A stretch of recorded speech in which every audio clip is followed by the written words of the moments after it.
Au cœur du village de Denipaire, à proximité de Saint-Dié, le bruit du marteau frappant l'enclume retentit. Depuis 2 ans, Karim Valentin a ouvert son atelier de coutelier forgeron. Il fait se réchauffer à 1000 degrés le métal pour le travailler à sa guise. On va partir de ce morceau d'acier brut.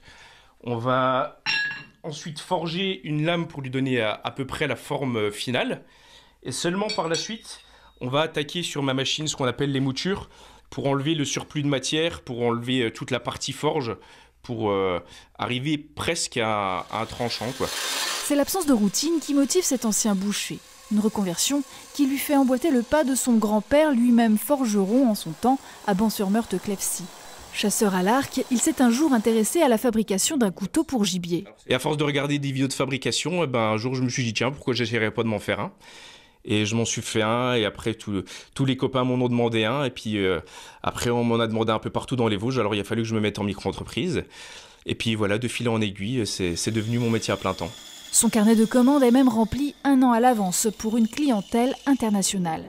Couteau de chasse, de cuisine ou repliable, Karim fabrique ses pochettes avec du cuir issu d'une tannerie du Tillot. Cet autodidacte façonne également les manches adaptées à ses lames. J'aime travailler des bois du coin. Les gens du village, quand ils m'achètent un couteau, ils aiment bien avoir du bois du village.